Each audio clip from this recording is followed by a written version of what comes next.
Welcome back to the Mighty Mum podcast. This is a 3-part series for Mental Health Week. The last and first episode that we just did was around mental health and motherhood.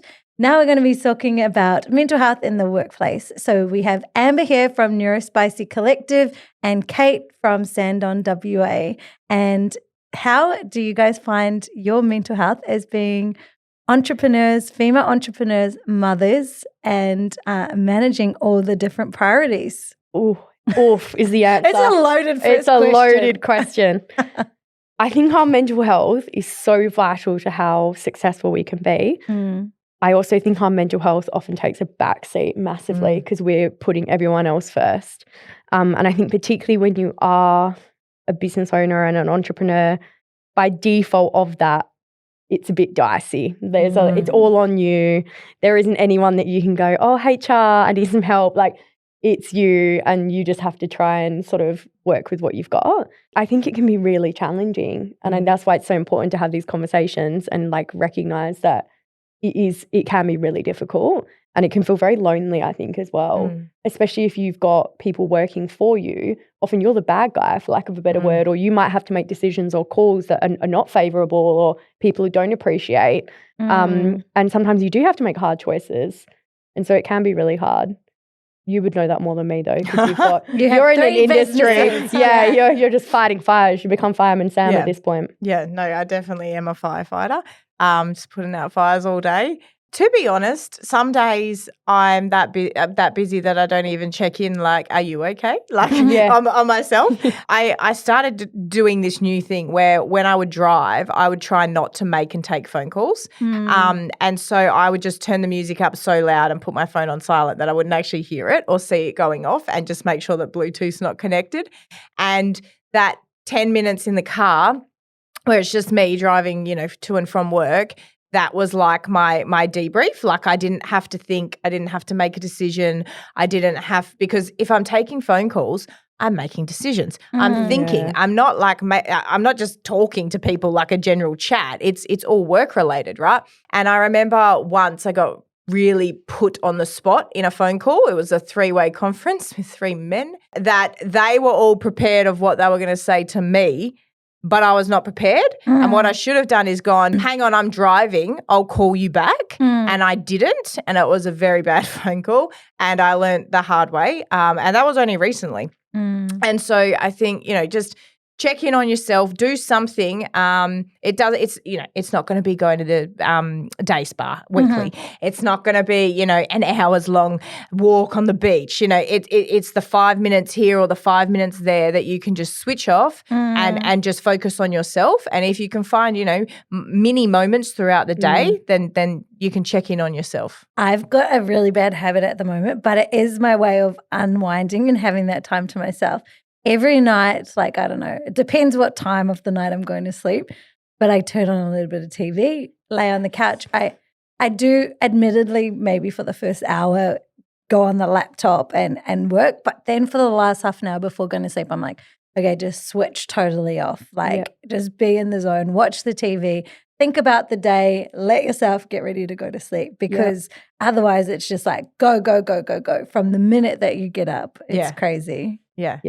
I think consistency over intensity is something that's really important when we're looking at like mental health, and because it's really easy to be like, I'm going to go on a 5-kilometer walk and you do it once and then you never do it again. Consistency in the smallest ways are so much more valuable and have a lot more impact and more profound than big significant things one-off.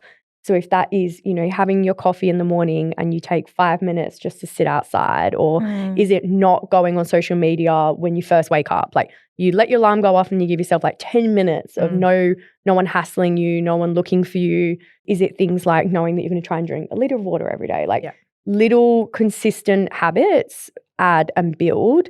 And I think then it removes that thing of feeling like you have to do this big, like, I'm going to go to the gym 7 days a week.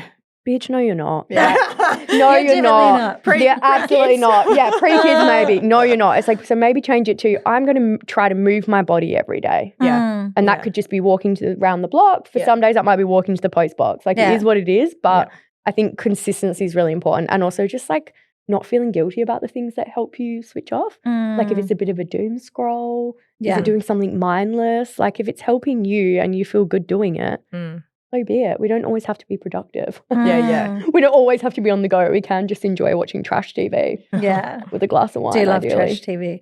Now, to the workplace, being a leader in the workplace, obviously different from being a business owner, being someone that, you know, your team relies on, that you have to lead other people's, you have to be emotionally intelligent to the way that they're feeling and the way they're showing up.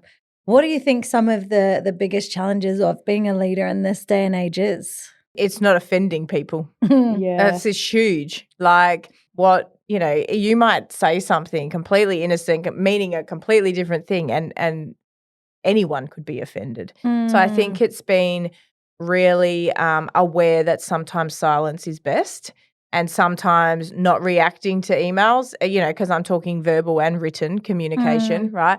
Sometimes just not responding is the best option. I've had a few funky emails come through this week, and I'm like, just don't respond. Just delete it. Like, just it doesn't need. Like sometimes you don't have to be the last one to have the say. They can just finish on what they've said and just let it go. And yeah, just being okay with that. That you don't always have to be the person with all the answers, and you don't always have to make a decision. Some things can just get left unsaid and undone. Yeah.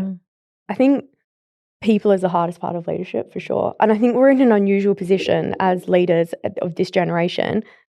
We've got Gen Z, so that's like 1997 and younger, which you think, God, they're probably still in nappies. They're not. They're whole ass humans and they're leaders themselves. They're 30% of the workforce at the moment. They'll be 50% in the next 5 years. They have a very different expectation of leadership than the previous. So our leaders, what we grew up with in our careers, their version of leadership is not the version of leadership that Gen Z want. The version of leadership Gen Z want is focused particularly around trust and authenticity, and we know around safety, creating safe spaces for people. They have a very different experience of the workplace than we had. And so I think some of it is also we're kind of rewriting the script on leadership without actually having a role model necessarily to do that.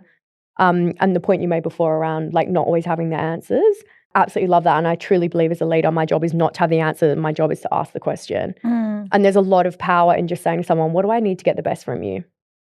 Simple as. What do you need? What do you need? Yeah. What do you need from me? Asking that question opens up a whole kind of conversation. But leadership is hard, and you're right. There's the offending part. There's balancing people's emotional and sort of psychological safety with the need to perform a certain role and do certain things. And it's also sometimes as a leader, I think one of the hardest things is sometimes we don't agree with the decision that was made either, but we also have to be able to work with that. Yeah. And so balancing that kind of, so I think personally for myself, I come from a very, very values-based kind of leadership. I would much rather lead with my values than always be the right person. I never want to be the smartest person in the room, and I never want to be the one that's always right. I think you always have got something to learn, and your team have all the answers. You just need to ask the right questions to get there. But it is challenging. Yeah, definitely. And what about the new legislation that's just come out for work health and safety around psychosocial hazards in the workplace, particularly in the mining, construction, resources industry? What are some of the biggest psychosocial hazards that you see in the workplace? And, you know, what are some of the ways that companies or businesses can be more forward thinking in policies that they're implementing? It's a really interesting one, particularly in this sector.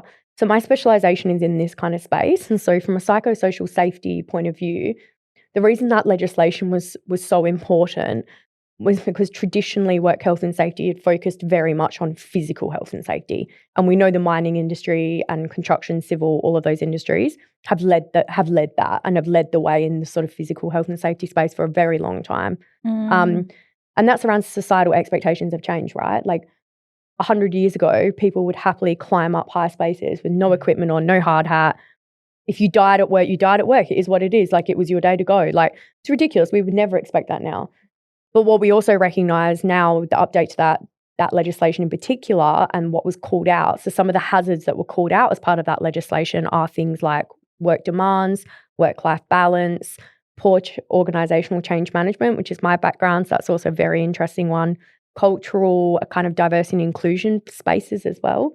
So we know that the reason that's been called out is the fact that it is so significant and that we need to make sure that our people are psychologically and their psychosocial safety is cared for. From a hazard point of view, what I'm seeing in this industry or in particular is we don't know what we don't know. And so sometimes we don't realise or we don't know something is a hazard because it's never been highlighted before. And an example I give, particularly in this industry, when I was working in mining, 4-on-1 was the standard roster. Absolute standard. I look back now and I'm like, that was bullshit. How did we and let's be honest, it was predominantly men. We know the leading cause of death in men under 50 still, unfortunately, to this day is suicide. We know it was a significant contributor in the mining industry and in regional and remote locations. I look back now and I'm like, psychosocial safety was nowhere to be found when we were sending people away for 4 weeks at a time with no support, isolated. They then travel back from site. They barely get back into routine and they're gone again for another 4 weeks. And if you think back then, 10 years ago, the internet wasn't great. They were really uncontactable. We know that's not okay now.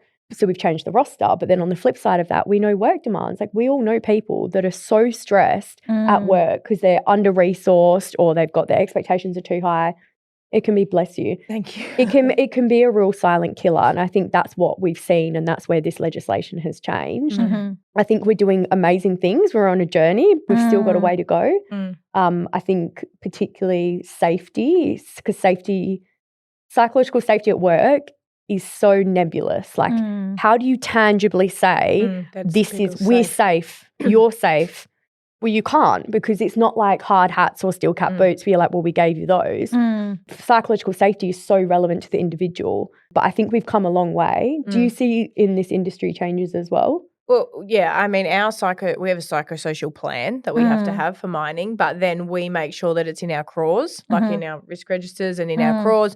The CRAWs are presented. We've got a whole psychosocial piece in our induction where we basically give out numerous different, gambling help numbers, kids help numbers, Alcoholics Anonymous. Like we give them all these resources, right? And then they're at their disposal to do what they want or what they need.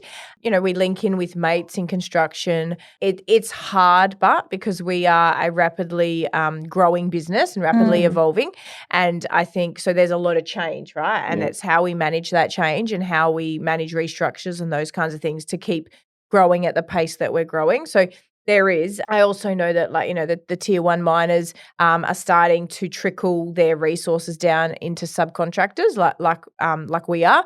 And that's really great to see because, they have infinite wealth to invest in this because it's a balancing act of, how much do we put aside to invest into this?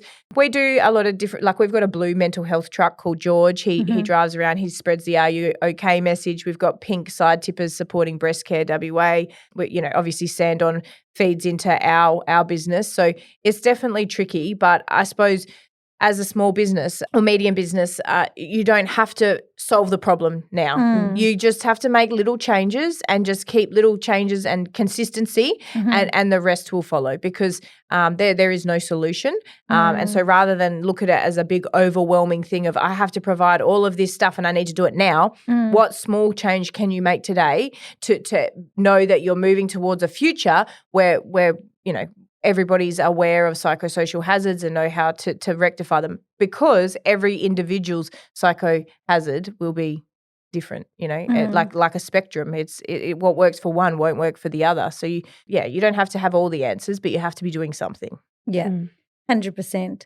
And I feel like we could keep on going, but we need to wrap up this mini series. So one piece of advice that you think business owners, companies could be implementing for mental health in the workplace? There are so many resources out there. Just go and have a look. There's already so many amazing organisations. Healthy Heads in Trucks, Are You OK? WA Mental Health has a huge variety of resources, talks, toolboxes, resources that they want you to use. They're free. Go and use them. Then, you don't have to reinvent the wheel. Just go and do some research and you'll find some things. Yeah. I think absolutely adding to that, being comfortable to be vulnerable, to also let your people know that like you're sometimes not okay or and even it's as simple as like, you know what, I had a tough morning this morning, like school drop off was a bit tough. I really appreciate you waiting for me for this meeting. I appreciate I was running late. That small moment of vulnerability takes away that shame, and it makes other people go, oh, they're talking about mental health, or they're talking about this, and maybe it's something we can talk about. So I think there's absolutely, and the resources available now are incredible. How lucky we are. Yes. And thank you so much to Sandon WA, Mental Health Australia, and Lottery West for making this podcast series happen. Thank you.